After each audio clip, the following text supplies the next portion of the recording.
once we went in there, that we would have a preemptive rights to the oil. Sure, that's probably there too. Also to maintain the flow of oil through the Gulf.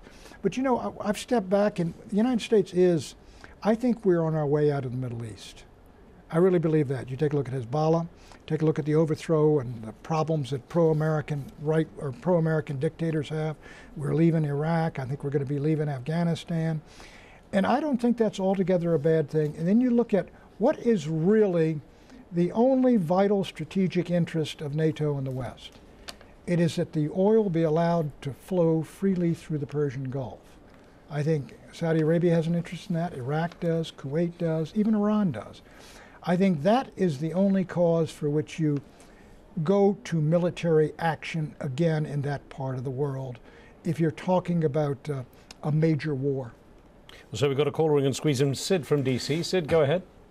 Good afternoon. I firmly believe that the reason why the West has not clearly enunciated a position or even stated a position is because they're waiting on Israel to tell them what to say. Israel's been unusually quiet through this whole awakening process, and I believe that's why the West has not been able to say anything that means anything. Thank you. All right, your thoughts on that, sir? Well, I think the Israelis are deeply apprehensive over what is taking place, because even though what appears to be a democracy movement means that regimes are going to come to power all through this part of the world, and they're going to influence power which are much more responsive to the will and desires of the people, which means they're going to be more Islamic in character, I think.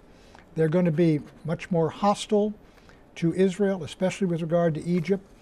And I think they see this as, on balance, really not in their interest, and I don't think it is in their interest, but quite frankly, and I wrote a column on this, I think if you take a look as a model at a democratic country which has seen dramatic change in the last 10 years in that part of the world, Turkey used to be a solid, in lockstep with the United States. Mm-hmm. They didn't let us use their territory to invade Iraq. They become much more hostile toward Israel. They become more Islamic. They're not Islamist, but more Islamic. And I think all the countries that are sort of responsive more and more to the will of the people are going to become that way. And quite frankly, from Israel's standpoint, that leads to their almost wholesale isolation from that part of the world. It's interesting, so though, isn't it, that these uprisings have been refreshingly free of any anti-American sentiment? That's true. They have been. That is very true. And, it's almost, they really are national in the sense that they want to get rid of the people who have been running the show. They want liberty, freedom, and I think, though, however, they also want political independence. And no country wants to be dominated or steered or guided by some great power. And the truth is, after the Ottoman Turks, it was the British and the French who were, and after Suez, in come the Americans with the big footprint. And I think we've been we've been enormously influential, and the dominant power, especially when the Russians got basically driven out of the Middle East after the Yom Kippur War. And I think America's turn to depart is coming. And quite frankly, this is their part of the world. This isn't our part of the world. And I think the idea that the United States military presence is diminished and that we step back and let these folks decide their own future and destiny, I think it is inevitable, and I think it's in the interest of this country. Quite frankly, we can't afford to play empire anymore. Right. So less than 30 seconds to go. Just a thought, do you see foreign policy in this country changing as a result of what's been going on now in the Middle East? I think I think things, what Emerson said, things are in the saddle and ride mankind. We're not running this show in the Middle East, and the Israelis aren't either. This is just a wave going, right, and we're going to have to see how it ends, but I do think it'll end with a diminished American presence.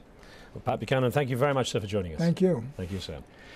Thank you for being with us. Remember, you can watch a podcast of the show on iTunes. Today we're featuring our conversation with renowned musician and activist Roger Waters. On the next show, Islamic scholar Sheikh Hamza Yusuf explores the rise of Islamic intolerance in the US as congressional hearings on the so-called radicalizations of American Muslims are set to begin. Make sure you tune in for that. From me and the team, we'll see you next time.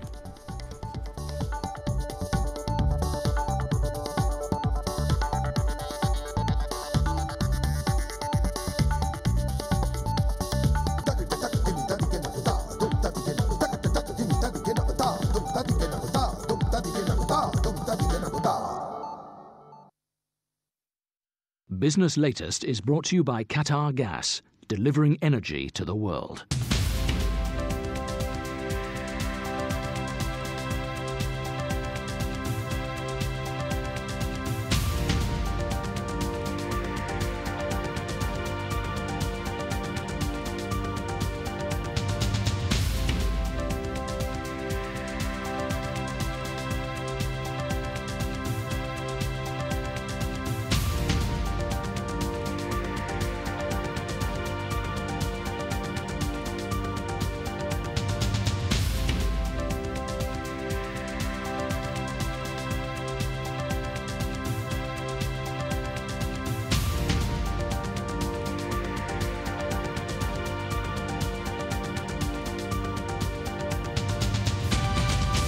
Business Latest is brought to you by Qatar Gas, delivering energy to the world. All the news, all the time. AlJazeera.net/English. It's filled with surprises, yet with a touch of the familiar. It's all those things you imagined, and some you didn't. It intrigues and fascinates, and often delights. It's a story of the world, and it's one with many endings. The 5-star global network fly to over 90 destinations on board one of the world's youngest fleets. Qatar Airways, world's 5-star airline.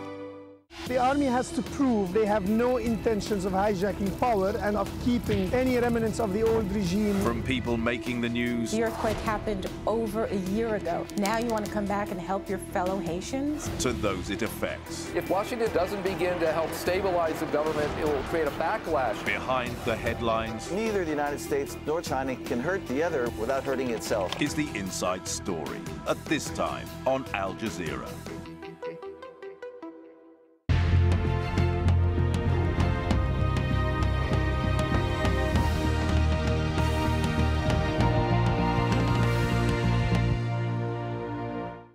This is Al Jazeera.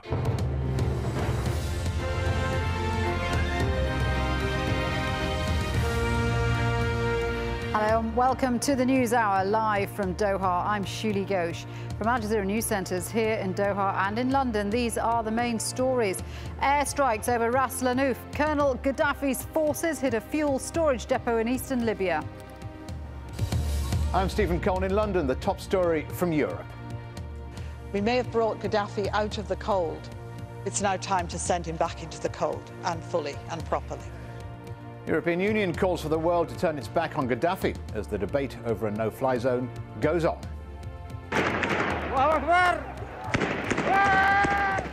In Yemen, one anti-government protester is killed as the army storms a university campus.